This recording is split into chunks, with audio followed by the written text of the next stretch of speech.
Hey, I'd like to welcome you to another episode of Mission Matters. My name is Adam Torres, and if you'd like to apply to be a guest on the show, just head on over to missionmatters.com and click on Be Our Guest to apply. All right, so today I have Georgina Emerson, and she's founder and CEO of Teach About Women. Georgina, welcome to the show. Thanks, Adam. Great to be here. All right, Georgina. So we got a lot to talk about. So you have an upcoming book. We're going to talk about Teach About Women. I mean, we have a lot to cover. But first off, I just want to congratulate you. I understand you just got married. I did. Yes. I just got married to the wonderful Dr. Shana Caro. And she made me move to Texas from New York. But other than that, she's pretty great. Oh my gosh, she must be amazing. She got you to leave New York for Texas. I love Texas too, but Yeah. to get somebody out of New York's not easy. It's not, but she was worth it. Amazing. Well, hey, I just want to say congratulations to both you and her. I mean, amazing, and obviously wish you the best. Had to get that said, and now let's get into how we start all our shows. So with our Mission Matters Minute. So Georgina, we at Mission Matters, we amplify stories for entrepreneurs, executives, and experts. So that's our mission. Georgina, what mission matters to you? Okay. So my mission is to use history to change the way that power looks in your mind, especially in terms of gender. Because gender shapes power, and power goes right back and shapes gender. And the qualities we associate with power aren't natural or rooted in biology, as if like some of us are born with uteruses and some of us are born with leadership skills. It's much more complicated than that, and it always has been. So my book is called Women, Gender, and Power, A New Global History. And in it, I argue that by looking to history, we can figure out how that relationship has shifted and changed over the years and begin to build a world where gender and power aren't so closely tied. Oh my gosh, Georgina. So always love talking about you. I mean, the comparison it's just when you put it that way, some of us aren't born with uteruses and others are born with leadership skills. Doesn't work that way. I can't agree with you more. And we'll go further into your book. I do want to go much more further into that and kind of what inspired it. But before that, like, how did you get started really on this journey and on this path? That's a great question. We were talking earlier about right after college, I was living in Paris for 4 years as a poet in an attic. So it's been quite a journey to get here. But I taught high school for a long time, for about 8 or so years. And during that time, I fell into teaching a feminisms course. Wow. And one day I saw that one of my favorite writers, Mary Beard, I don't know if you've heard of her, but she writes big, thick books like this one. It's called SPQR, and it's a history of Rome, and I used to use it to teach with. And I thought, I saw that she was coming out with a new book called Women in Power, and I was like, oh, this is amazing. I'm going to use it to guide my entire curriculum. I'm going to change the way I teach because we need more about women in power in history classrooms. And then it arrived, and here it is. Wow. And it's like the size of like a large next card. I see. So you're like, really? I'm expecting a tome. Yeah. And and of course, like, it's not a history of women in power. It's a call to action. So I kind of started thinking, I started looking through my curriculum. I started looking through state guidelines for teaching. And I found that on average, kids graduate from high school having heard the names of 10 women in total in their history classrooms, 9th through 12th grade. Really? No mention of women or gender or race or any factors that work against women in pay equality in any of the finance and economics courses or the courses on civic participation, which is voting. So, wow. Yeah, obviously that's a pretty horrific stat, right? Like I believe you, of course, but I mean, even if the numbers are off and it's 20, like, are you kidding me? Like, entire books, like, even if it's often it's 30 and on your entirety of high school and all of those classes, that's not even like that's like not even one per month. Right. And when we think about what messages then we're sending to young people about what power looks like and how it works in the world, we're sort of teaching them that women's absence is just kind of a given. Right. And we need to actually teach them to question women's absence. If you see a picture of an executive board and there are no women on that board, you need to say, okay, how'd that happen? Then once we start doing that, we can start to build a world where leadership gaps start closing. So that that call to action, so that book being written kind of spurred some of the directions you went, and you've been on this path for some time. So I'd like to take just a moment and maybe have you talk to the younger generation, the ones that are maybe still in college or still in those kind of in between stages, haven't made it out to the workforce or things like that. And like, what kind of advice would you give them if this is a topic and a passion that they kind of want to pursue based on your experience so far? That's a great question. And I think the first thing I want to say is that I want to talk to everyone. Yeah. People, women, men, folks that don't identify as binary, trans folks, because this is a fight for everyone. We can be allies together in this. And I think something to do is that when you think about the companies that you're applying to, the people that you're working with, think about gender parity. When you choose, your 5 people to work with in a group together because you think that they're the smartest folks in your class, in your business school class, let's say, and then they all end up being men, or they all, or there's only 1 out of 5 is a woman. Think about that a little bit and question your own unconscious biases.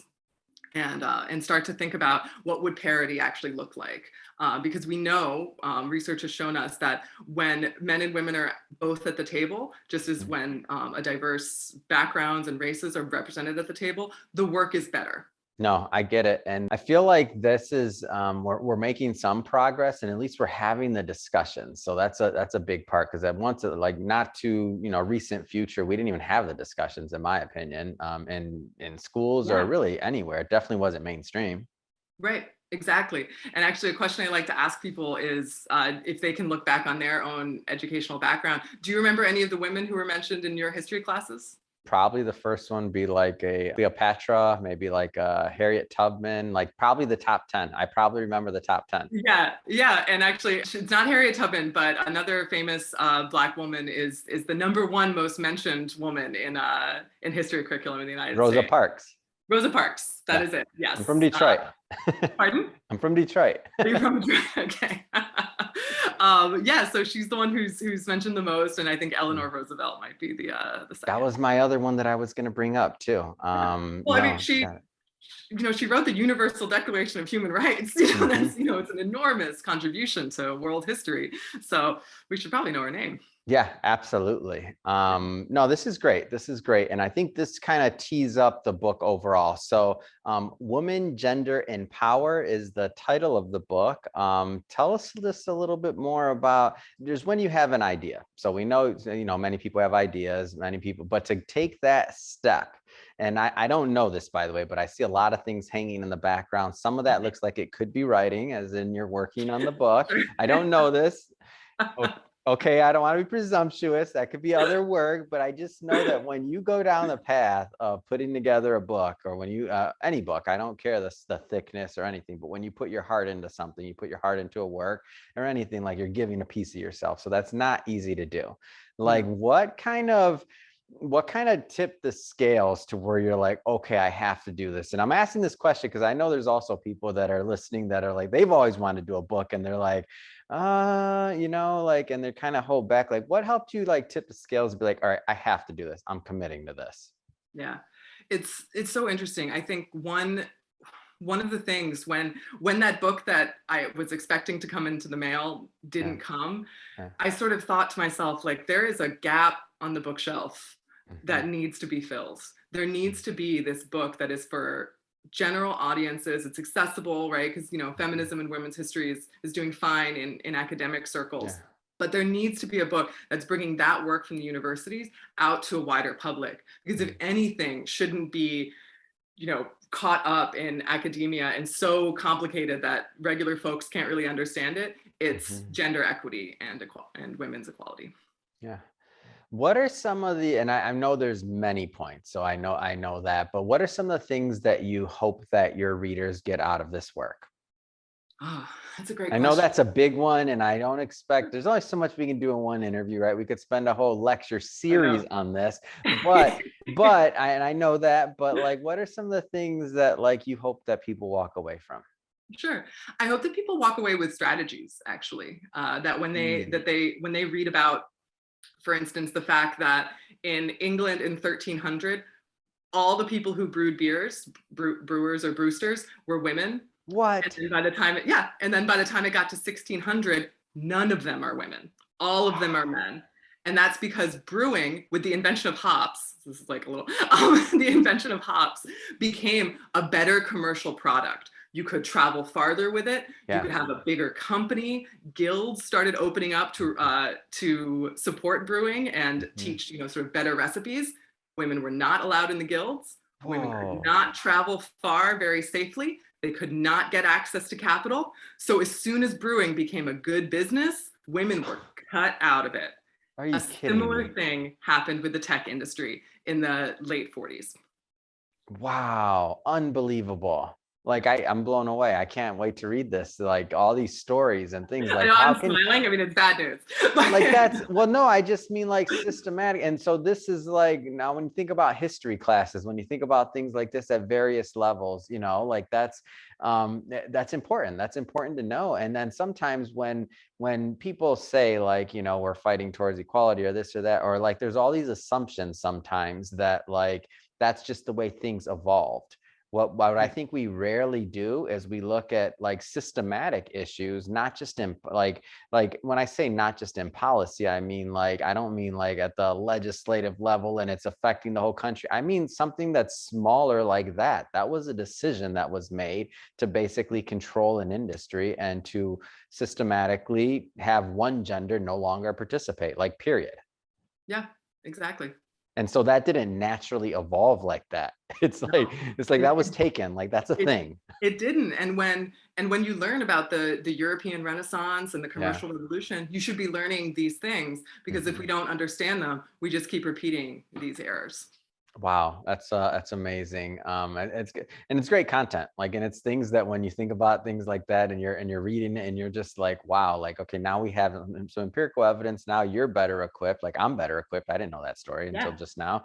And I know exactly. you have plenty more coming up. So I'm excited about the book, but I do want to get more information on that as time goes on. But I do want to spend some time about teach about women. So first off, tell us a little bit more about the company. Sure. So very quickly, I realized that, okay, I wanted to write this history book, Mhm. figure out ways to build a more equitable future using history.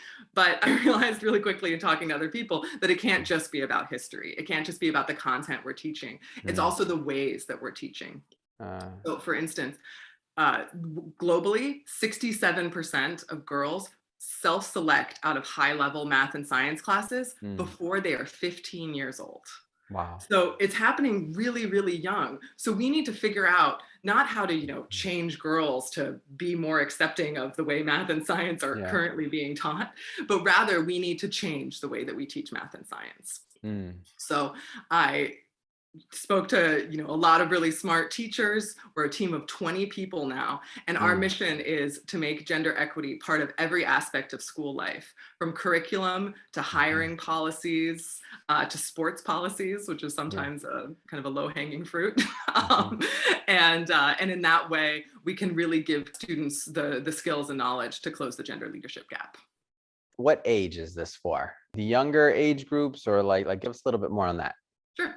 So we focus on K-12 schools. Mhm. We've sort of noticed the data has borne out that by the time you get to university or even the workplace, Yeah. we have programs for teachers who are teaching, kindergarten and first Mm. grade. They can get certified as educators for gender equity, which means that they're learning not only some of the knowledge that we're talking about right now, but Yeah. also some really concrete practices for kind of diffusing unconscious bias and all of the things that slowly but surely Yeah. start solidifying gender stereotypes in young people's minds. I think it's a great idea. And what I always look at, and this is getting back to, some of the things in your book also, but like we have these assumptions sometimes that this is just the way things evolve. Like even our teaching, it's like, no, the teaching system, the hours, all that stuff, that's industrial revolution. That was Yeah. specifically made for a moment in time that's pretty much past. And we're still operating an old system.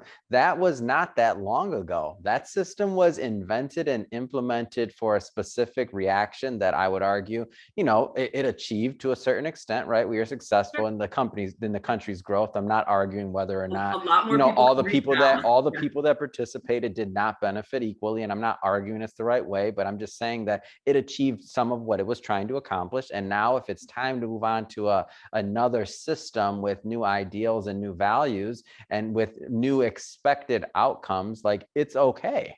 Like that's okay. Exactly. Yeah, 100%. And one of the things I tell folks when they get, I don't know, worried or Yeah. defensive is that it's very hard to stop doing certain things. You can't just say, stop, no, Yeah. very few teachers, I would say no teacher really Yeah. is trying to discourage a young woman from taking their science class. No. But there could be something going on there. So you don't want to think about what can I stop doing, but it's what can I start to do? How can I start to be really enthusiastic and kind of lead with joy and curiosity for the things that girls and young women are interested in, and show them that those things can live in math and science?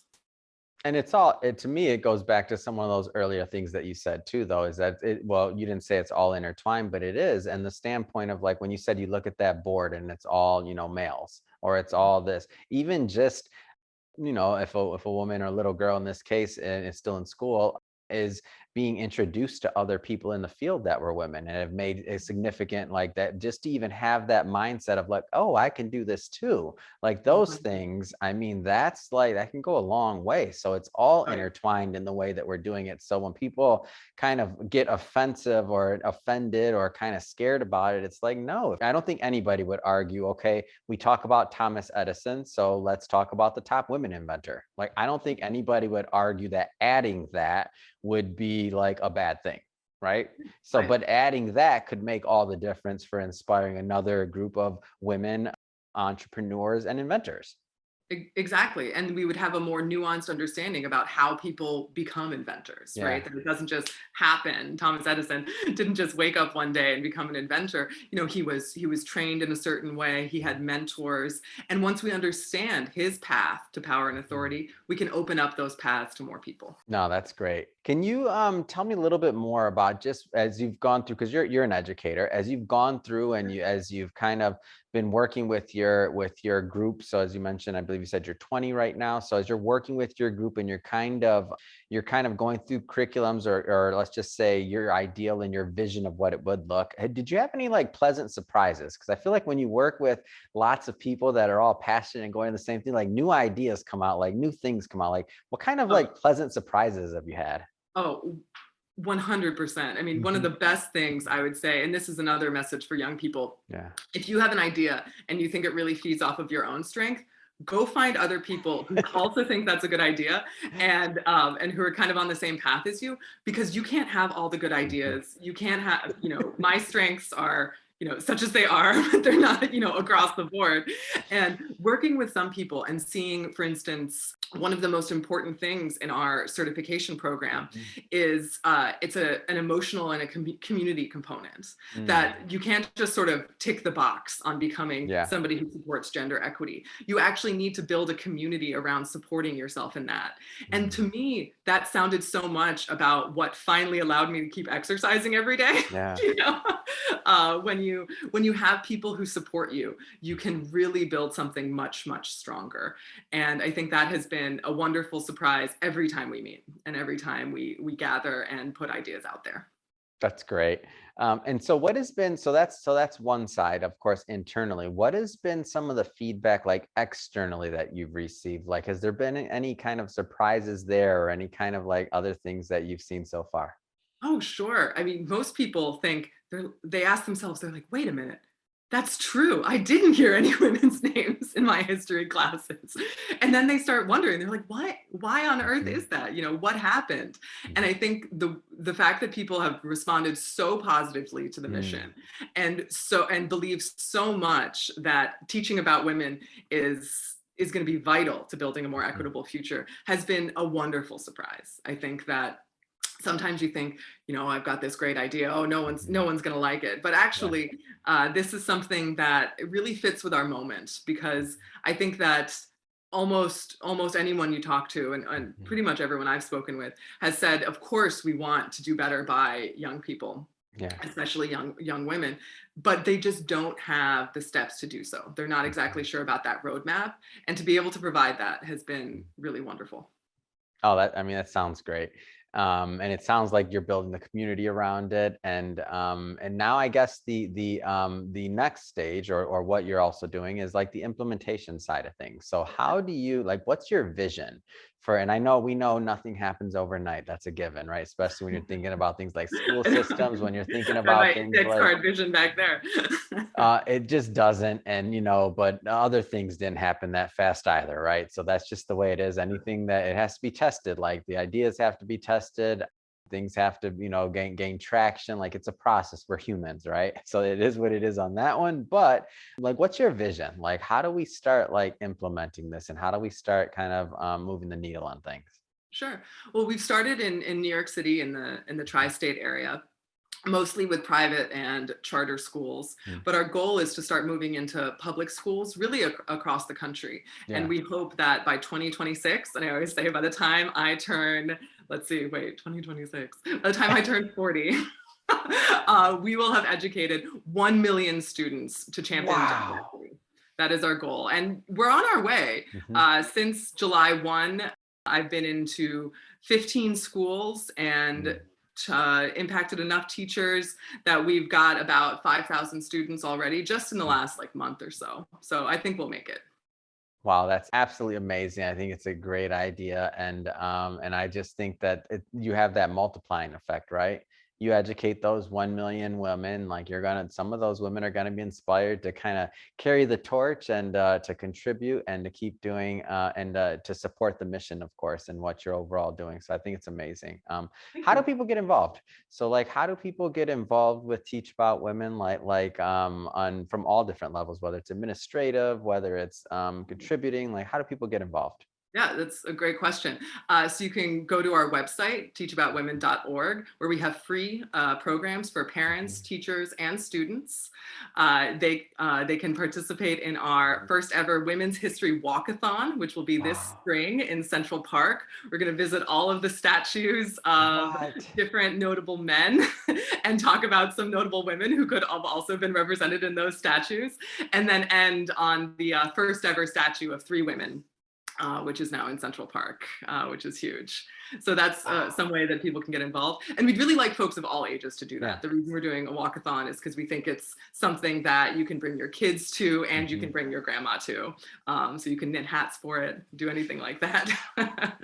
And on our website, if you think that gender equity should be part of every aspect of school Mhm. life, you can make a donation or connect us with the K-12 schools in your community. Why do you think like it's so important, like right now, like at this moment in time, for people to really pay attention to this, and like what's going on and especially with this age group? Yeah, that's a great question.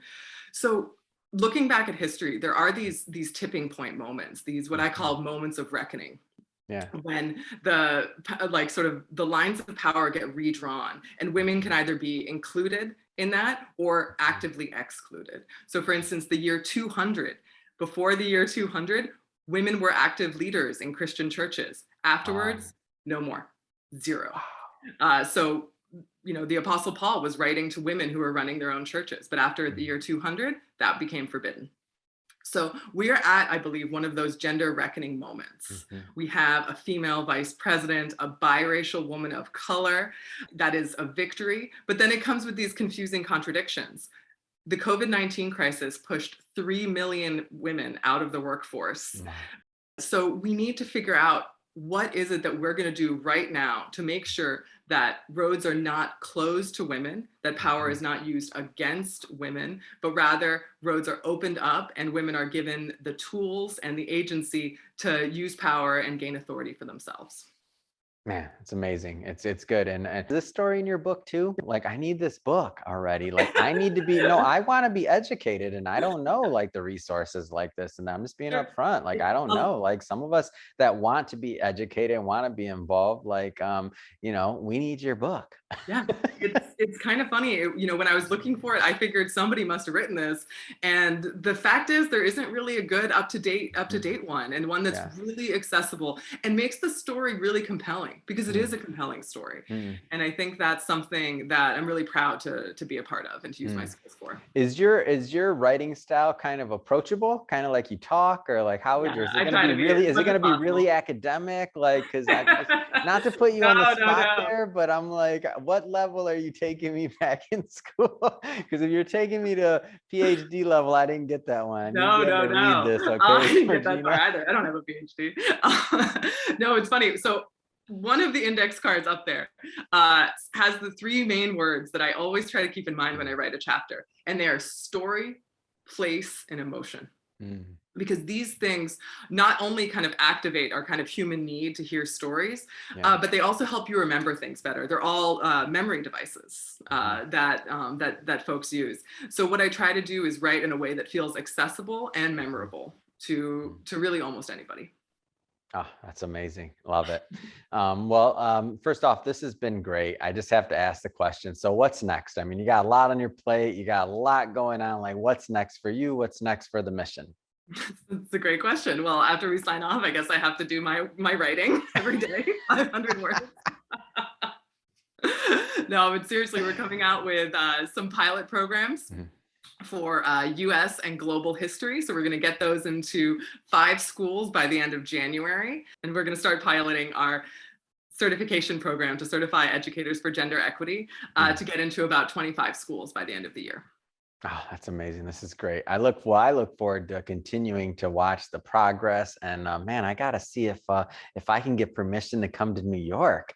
This sounds amazing. I've never done a walkathon, number one. Number two, I haven't been to New York in years. I got to see if I can get permission for that one.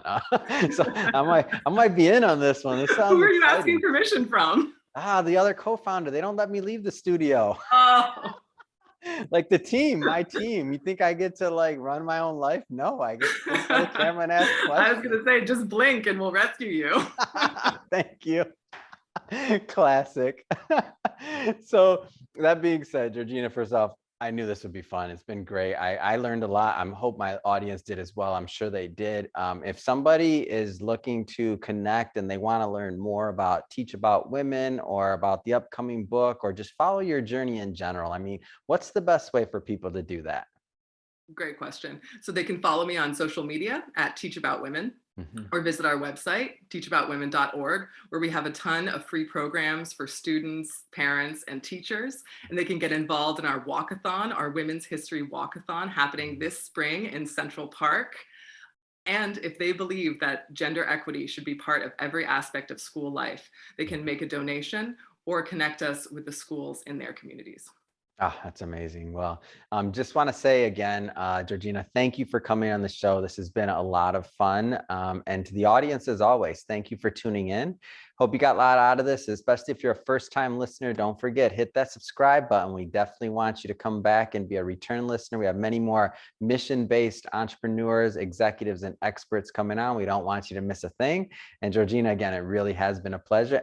And also, congrats again on getting married. So very happy for you. Thank you. Thanks, Adam.